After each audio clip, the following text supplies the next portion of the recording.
तो welcome back हो गया अनदर वीडियो में। तो आज हम लोग फिर से बात करने वाले हैं इंडिया की छपरी मोटो व्लॉगर के बारे में। और इंडिया की छपरी मोटो व्लॉगर का बोलते ही तुम्हारे जहन में एक ही नाम आएगा, द यूके 07 राइडर। और इनको कुछ लोग बाबू भैया भी बोलते हैं, तो हम लोग भी इनको बाबू भैया ही बोलेंगे। हाँ, एक और बात ये कि बाबू भैया के ऊपर ही मेरी दूसरी एक्सपोज वीडियो है, और एक और वीडियो में पहले से बाबू भैया के ऊपर बना चुका हूँ, जिसके अंदर मैंने बाबू भैया के कंटेंट को एक्सपोज किया था। और वो 13 मिनट की वीडियो बनी थी, और उसके अंदर खाली इनके कंटेंट को एक्सपोज कर पाया था, क्योंकि बाबू भैया का कंटेंट ही इतना क्रिंच है। और वो 13 मिनट की वीडियो खाली इनके कंटेंट को एक्सपोज करने में निकल गई। तो इस वजह से हम लोग दूसरे मेन टॉपिक्स पर बात नहीं कर पाए और ना ही उनको एक्सपोज कर पाए। मगर इस वीडियो में हम सारे टॉपिक्स को एक्सपोज करेंगे, जैसे कि इसकी कंट्रोवर्सियां और इसके मीटअप्स और इसको बिग बॉस से निकाला, इन सारी चीजों पर हम बात करेंगे इस वीडियो में। जिस तरीके से हमने पिछली वीडियो में इसके कंटेंट को एक्सपोज किया, इसी तरीके से हम लोग इस वीडियो में इन सारे टॉपिक को एक्सपोज और रोस्ट करने वाले हैं। और वीडियो स्टार्ट करने से पहले बता दूं कि ये उस वीडियो का पार्ट 2 है, और जिसने पार्ट 1 नहीं देखा तो वो जाकर देख लो, और लिंक डिस्क्रिप्शन में डाल दूंगा। उम्मीद है कि तुम लोगों को बात समझ आ गई होगी। अगर नहीं भी आई तो चुप करके अब ये वाली वीडियो पूरी देखो। तो लेट्स स्टार्ट द वीडियो।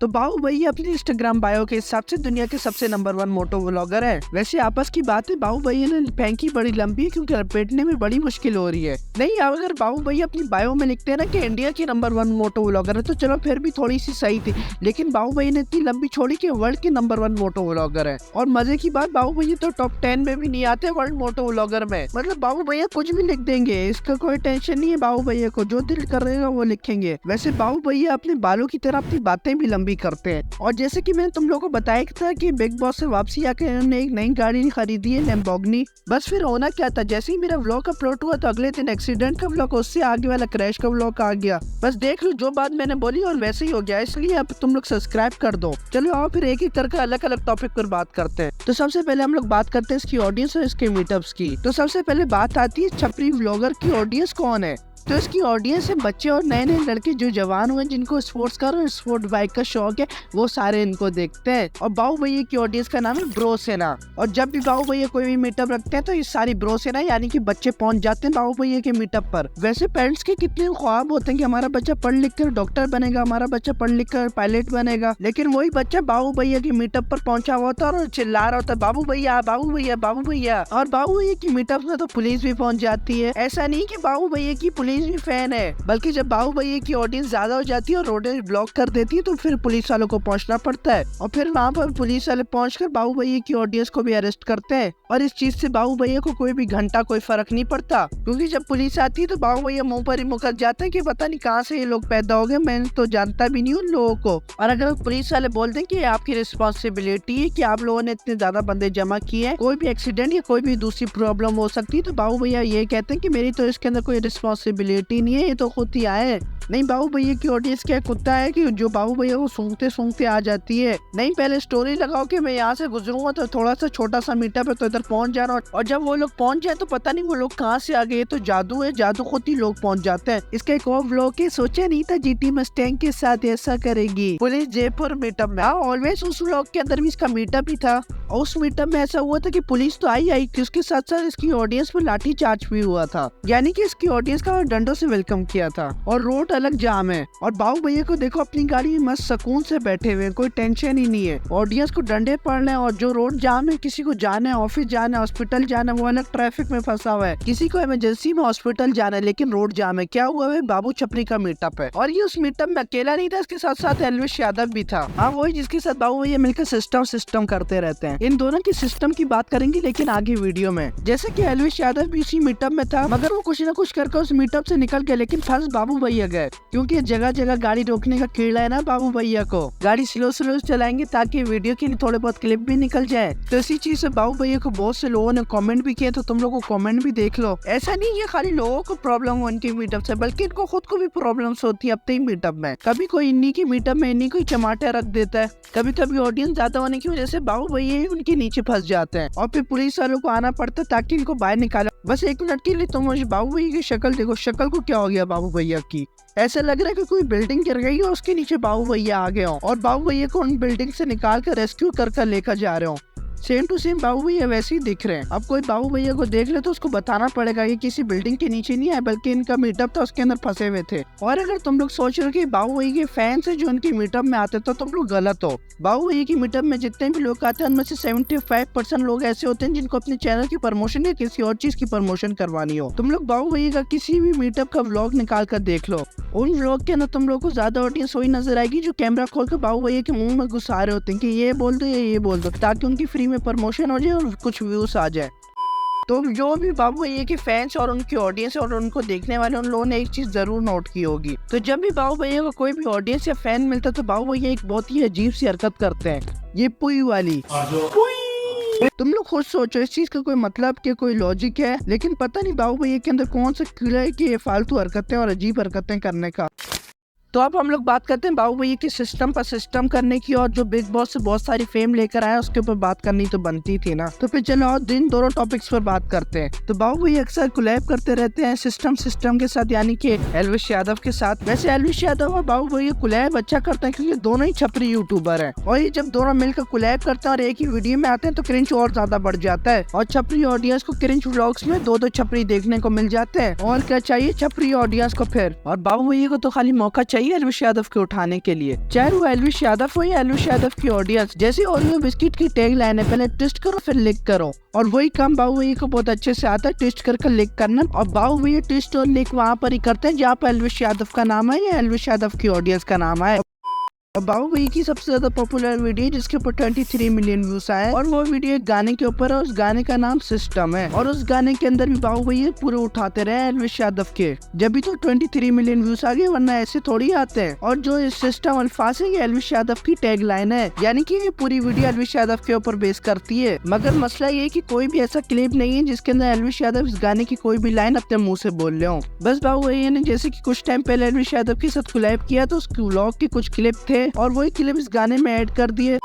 बाबू भैया का एक व्लॉग है जिसका टाइटल कुछ ये है, फाइनली एल्विश यादव से मिले और शादी हो गई। लगता है बाबू भैया का दिल भर गया लड़कियों से, इतने थंबनेल और टाइटल डाल कर कुछ नया करने वाले हैं वो। यानी कि बाबू भैया कोई नया लॉ पास करवाना चाह रहे हैं इंडिया में, ताकि बाबू भैया और एल्विश यादव मिलकर सिस्टम पर सिस्टम कर सके। समझ तो गए होगे तुम लोग, अगर नहीं समझे तो जाकर फिर छोटा भीम देखो, क्योंकि तुम्हारी समझ में छोटा भीम ही आएगा। ऐसे ही कुछ टाइम पहले एल्विश यादव बिग बॉस में गया था। हाँ, वही शो जिसके अंदर सेलिब्रिटी को बुलाते हैं, लेकिन पता नहीं क्यों कुछ टाइम से छपरियों को भी बुला रहे हैं। तो ये एल्विश यादव छपरी बिग बॉस में था, और इसकी छपरी टीम और इसका छपरी उठाओ दोस्त, तो ये दोनों बाहर से बैठ के एल्विश यादव को सपोर्ट कर रहे थे बिग बॉस में। तो अच्छी बात ये कि एल्विश यादव बिग बॉस का शो वो जीत भी गया, बट हर किसी की लक एक जैसी नहीं होती। तो यही बात बाबू भैया को समझ नहीं है, और बाबू भैया अभी पहुंच गए बिग बॉस में। बाबू भैया को लगा कि जैसे एल्विश यादव को सपोर्ट किए वैसे उनको भी सपोर्ट करेंगे लोग। तो लोगों ने सपोर्ट तो किया था, लेकिन हर किसी की किस्मत एक जैसी नहीं होती। बाबू भैया बिग बॉस में चले तो गए, लेकिन वहाँ पर हर किसी से जलील होते रहे। जो बिग बॉस में खेले थे उन्होंने रोस्ट किया। जिसकी जो मर्जी आ रही है, जिसकी कोई राइडर के साथ कैसे लिंक अप कर रहा है?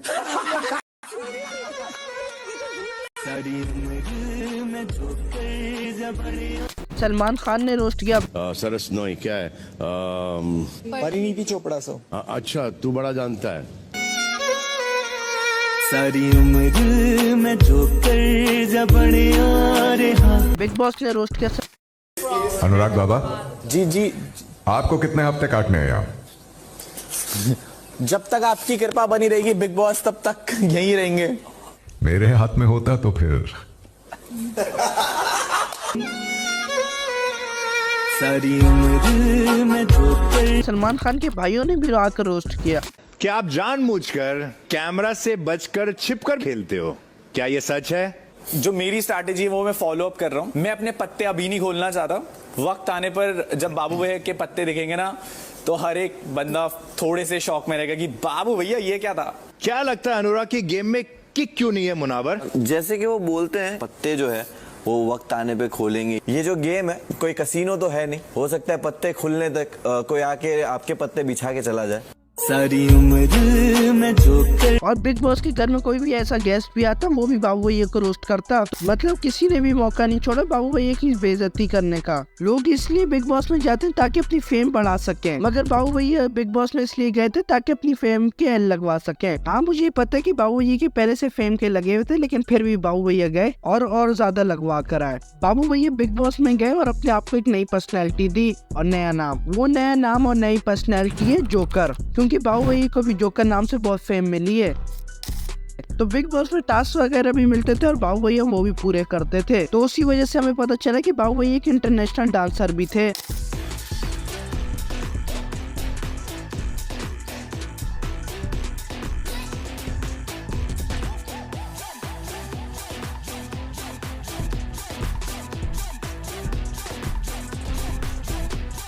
और बाबू भैया ब्रेक डांस करके माइकल जैक्सन की कॉपी करने की कोशिश कर रहे हैं, मगर बाबू भैया को पता नहीं है माइकल जैक्सन कम और जोकर ज्यादा लग रहे हैं वो। और ये जो बाबू भैया लेट कर स्टेप मारे हैं, बाबू भैया ऐसा मत करो। ऐसा लग रहा है कि बाबू भैया ने चीज ज्यादा खा ली और जिनके अंदर का कीड़ा है वो उनको तंग कर रहा है। मगर बाबू भैया बहुत हार्ड वर्क कर रहे हैं ताकि उनका कीड़ा निकल जाए, लेकिन कीड़ा निकल नहीं रहा। बाबू भैया ऐसी कोशिश करते रहो, एक ना एक दिन तो कीड़ा निकल जाएगा आपके अंदर से।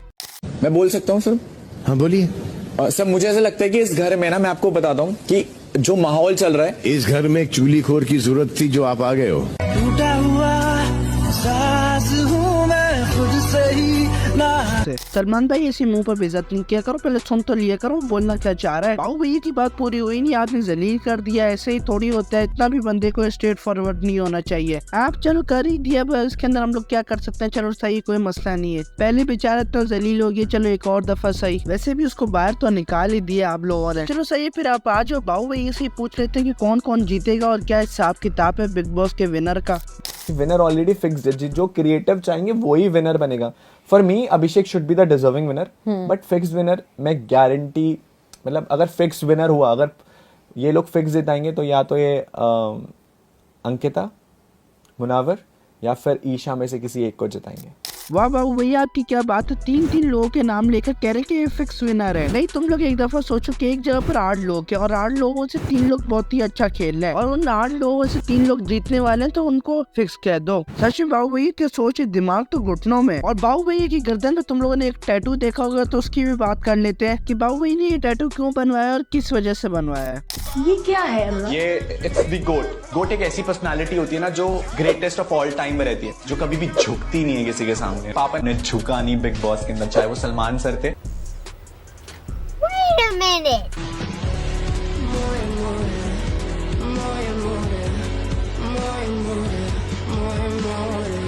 क्या बाबू भैया आप तो कह रहे थे कि कोई बकरी किसी के सामने झुकती नहीं, और यहाँ पर तो पूरा बकरा उठक बैठक कर रहा है। चलो कोई मसला नहीं है, लाइफ है ऊपर नीचे होती रहती है। और बाबू भैया से एक पॉडकास्ट में पूछा था कि उसकी कोई गर्लफ्रेंड है या नहीं, और बाबू भैया कुछ ये बोलते हैं, अनुराग की कोई अनुरागी है? हाँ अनुरागी है। हाँ मैंने बट रिवील नहीं करा है क्योंकि मैं मुनावर नहीं हूँ ना। हाँ बाबू भैया सही कह रहे हो, अपनी गर्लफ्रेंड को रिवील नहीं करना। बस 2-3 साल से गर्लफ्रेंड प्रपोज शादी के ऊपर कंटेंट निकालते रहना, लेकिन असली गर्लफ्रेंड कभी भी रिवील नहीं करना। और बाबू भैया कह रहे हैं कि मैंने रिवील नहीं किया क्योंकि मैं मुनव्वर नहीं हूँ। हाँ बाबू भैया मुनव्वर हो भी नहीं सकते क्योंकि आपको ऑडियंस को पागल बनाना बहुत अच्छे से आता है। और वैसे भी लड़की गर्लफ्रेंड और शादी की फेक थंबनेल्स और टाइटल लगाकर ऑडियंस को बेवकूफ बनाने का एक्सपीरियंस और तरीका आपको बहुत अच्छे से और बहुत पुराना आता है। और जिस सीजन में बाबू भैया थे उसी सीजन में एक और प्लेयर था मुनावर, और एलविश यादव की टीम की कुछ लोगों की उससे बहुत ही हटती है, उसके अपोजिट है। और ये एलविश यादव के चपड़ी लोग तो बाबू भैया को सपोर्ट कर रहे थे, लेकिन बाबू भैया को लात मारकर बिग बॉस से निकाल दिया। और ये चपड़ी लोग मुनावर के अगेंस्ट वीडियो बना रहे हैं कि उसको जीतना नहीं चाहिए। लोखंडे को मत जिता देना, बस मैं ये कह रहा हूँ, कोई जीत जा,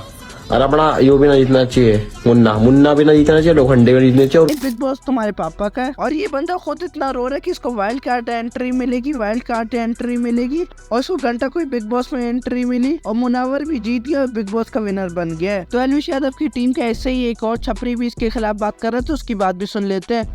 So guys, मैं वही हूँ जो मुनावर का करियर खाने वाला।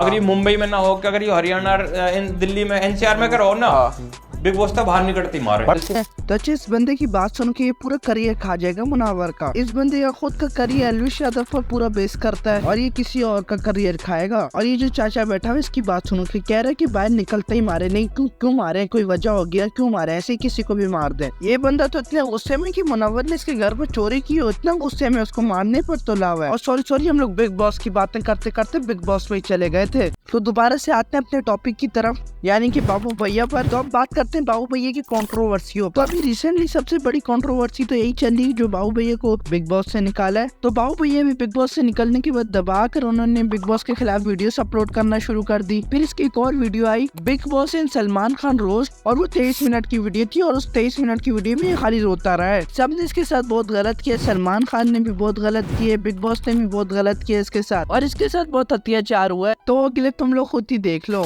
आपने देखा सलमान खान ने फाइनल एपिसोड में कैसे मुझे जलील किया। गाइस मैं बताना चाहता हूँ कि सलमान लौंडेबाज है। सॉरी गलती से कोई गलत क्लिप चल गया था, तुम लोग असली वाला क्लिप देखो, एडिटिंग में थोड़ी सी प्रॉब्लम हो गई है। बहुत अच्छी शुरुआत हुई थी, एक बहुत बड़ा सपना कंप्लीट हुआ था, क्योंकि मैं एक बहुत कॉमन मिडिल क्लास फैमिली से आता हूँ। मैंने हमेशा से सुना था कि बिग बॉस एक ऐसा घर है जहाँ पर आप अपनी इमोशंस एक्सप्रेस कर सकते हैं, अपनी बातें एक्सप्रेस कर सकते हैं। बट मुझे ये नहीं पता था कि अपनी बातें और अपने इमोशंस एक्सप्रेस करना आपको इतना भारी पड़ सकता था कि सलमान सर जो शो के होस्ट थे उन्होंने मेरे से बात करने के लिए सीधा मना कर दिया था कि मैं इस लड़के से बात नहीं करूँगा। मैं आपको बता भी नहीं सकता हूँ कितना अकेला फील होता है जब पूरे घर वाले आपके खिलाफ होते हैं, शो आपके खिलाफ होता है। और ये उस वीडियो में बोलता है कि ये बहुत गरीब है, ये बहुत छोटे से गांव से आया है। चलो सही है, अगर गरीब है तो कोई मसला नहीं है, ये कोई भी बुरी बात नहीं है। और यही बंदा कुछ टाइम पहले बोल रहा था कि इसके फादर के पास बहुत सारी जमीन है और इनके पास बहुत पैसा है। मैं आपको बता देता हूँ, मेरे माँ बापों ने ना इतना सारा पैसा कमा रखा है एंड हमारी जमीनें भी, हमारा घर भी। भाई मुझे ये बात नहीं समझ आ रही, ये अमीर था गरीब था, ये क्या था? इस बंदे का दिमाग गर्लफ्रेंड है और गाड़ियों से निकलेगा तो उसको पता लगेगा नहीं क्या है। मगर अभी तो एक रिच व्लॉगर ही है। तो बाबू भैया का इस व्लॉग की बात एक और व्लॉग आता है, बिग बॉस ने वापसी बुला लिया वाइल्ड कार्ड एंट्री। उस व्लॉग के अंदर बाबू भैया जाते हैं मुंबई बिग बॉस के लिए। और अब ये नहीं पता कि बाबू भैया को सच में वाइल्ड कार्ड एंट्री के लिए बिग बॉस में बुलाया था या नहीं बुलाया था। मगर बाबू भैया मुंबई जाकर भी बिग बॉस के खिलाफ इंटरव्यूज ही देते हैं। और बाबू भैया का कहना है कि उनको बुलाया था बिग बॉस में दोबारा से, लेकिन बाबू भैया खुद नहीं गए, क्योंकि बाबू भैया को भी पता था अगर दोबारा से भी जाएंगे तब भी जलील ही होंगे। तो फिर बाबू भैया ने यही सोचा होगा, इससे अच्छे मैं बिग बॉस से बाहर रहूं और बिग बॉस के खिलाफ वीडियोस बनाऊं और व्यूज छापूं। बिग बॉस के खिलाफ वीडियोस और इंटरव्यूज तक तो ठीक था, मगर बाबू भैया ने तो बिग बॉस के खिलाफ डिस्ट्रैक्ट म्यूजिक वीडियो निकाल दिया। बाबू भैया जिस एनर्जी से आप बिग बॉस को एक्सपोज कर रहे हो, अगर उतनी एनर्जी से आप बिग बॉस में खेल लेते तो आज इतनी वीडियोस नहीं बनानी पड़ती बिग बॉस के खिलाफ। तो बाबू भैया के जो डिस्ट्रैक्ट वीडियो उसके ऊपर हम लोग और ज्यादा बात नहीं करेंगे, अगर हम लोगों ने उसके ऊपर भी बात की तो वीडियो बहुत बड़ी हो जाएगी। मगर इंडिया के एक यूट्यूबर है क्रेजी डी, तो तुम लोग उसकी वीडियो जाकर देख सकते हो, क्योंकि उसने बाबू भैया के डिस्ट्रैक्ट को पूरा एक्सपोज किया है। तो लिंक डिस्क्रिप्शन में डालता हूँ, जाकर वहाँ से देख लेना। तो अब बात करते हैं बाबू भैया की बकाया की कंट्रोवर्सी ऊपर। वैसे भी बाबू भैया का कंट्रोवर्सियों से पुराना ताल्लुक है। तो बाबू भैया की एक दफा बहुत बड़ी कंट्रोवर्सी हुई थी तकरीबन 1 साल पहले। तो वो कंट्रोवर्सी अमीर माजिद और यूके 07 राइडर के बीच में थी। तो वो कंट्रोवर्सी इसलिए हुई थी कि अमीर माजिद ने एक डिस्ट्रैक्ट निकाला था जिसका नाम था यूके की। तो वो डिस्ट्रैक्ट यूके 07 राइडर पर था और यूके की एक्स गर्लफ्रेंड के ऊपर था। और उस डिस्ट्रैक्ट के अंदर यूके की एक्स गर्लफ्रेंड के ऊपर बहुत ही रेसिस्ट कमेंट थे। तो इस वजह से हमें पता कि इधर अमीर माजिद गलत था। और इस डिस्ट्रैक्ट के बाद यूके 07 राइडर और उसकी गर्लफ्रेंड का ब्रेकअप हो गया था। यूके की गर्लफ्रेंड एक मोटो व्लॉगर थी। फिर उसने उस कंट्रोवर्सी के बाद अपने चैनल पर कुछ भी अपलोड नहीं किया और यहाँ तक कि उसने कंट्री भी छोड़ दिया। और उस दिन से लेकर आज तक यूके के खिलाफ कुछ भी नहीं बोला। और वही दिमाग से खाली यूके 1 साल बाद भी ब्रॉडकास्ट में जाकर अपनी गर्लफ्रेंड के खिलाफ बोल रहे। मैं उस बंदी का स्टैंड ले रहा हूँ और जो बंदे उस पर वीडियो बना रहे हैं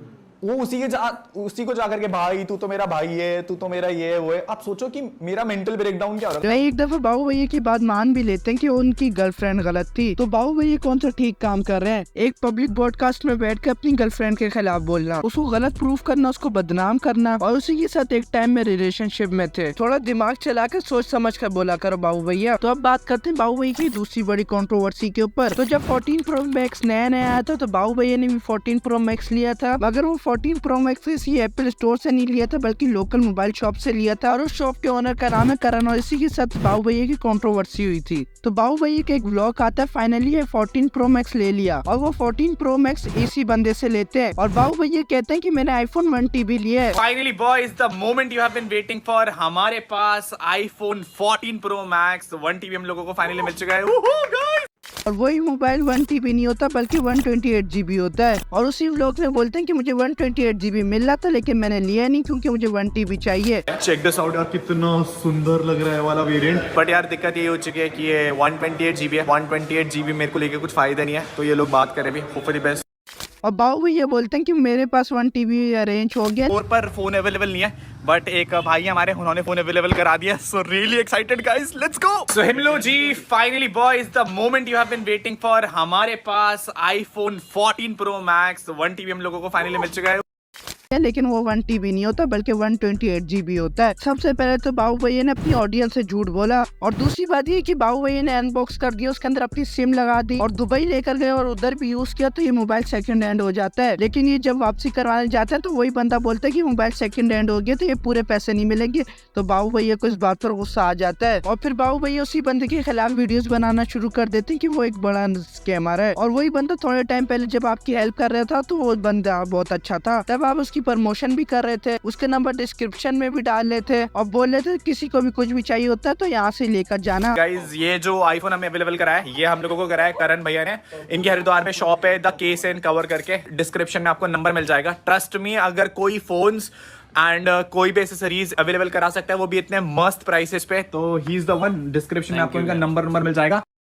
और जब सेकंड हैंड मोबाइल लेने पे उसने पैसे कम किए तो वो स्कैमर बन गया। वाह बाबू भैया वाह। बाबू भैया को पता नहीं, समझ ही नहीं आती, जब बंदा मोबाइल यूज कर लेता तो वो सेकंड हैंड हो जाता है और उसके पूरे पैसे नहीं मिलते। और फिर बाबू भैया ने अपनी ऑडियंस का गलत फायदा उठाया। जब बाबू भैया ने इस बंदे को स्कैमर बोला तो वही ब्रो सेना यानी कि इसकी ऑडियंस उस आराम से दुकानदार को जाकर गालियां देना शुरू हो गई और थ्रेट देना शुरू हो गई, जबकि उस बंदे की तो कोई गलती भी नहीं है। और इस तरीके से बाबू भैया ने अपनी ऑडियंस का मिसयूज किया, और सबसे बड़ी गलती भी बाबू भैया की, जिसने ऑडियंस और सबसे झूठ बोला। और इसी चीज से हमें पता चलता है कि बाबू भैया कितने फेक है। तो बहुत कर ली बाबू भैया के ऊपर बात, आप लगाते हैं बाबू भैया के टॉपिक को फुल स्टॉप। तो यहाँ पर होते हैं बाबू भैया की चैप्टर का क्लोज। तो हम लोगों ने पूरी तरीके से बाबू भैया को एक्सपोज कर दिया पार्ट 1 और पार्ट 2 में। तो इस वीडियो को भी एंड करते हैं। बस तुम लोग इस वीडियो को लाइक और सब्सक्राइब कर दो अगर तुम लोग को वीडियो पसंद आएगी, और अगर नहीं भी आई तो तुम्हारे बाप का क्या जा रहा है, इस वीडियो को लाइक और सब्सक्राइब कर जाना।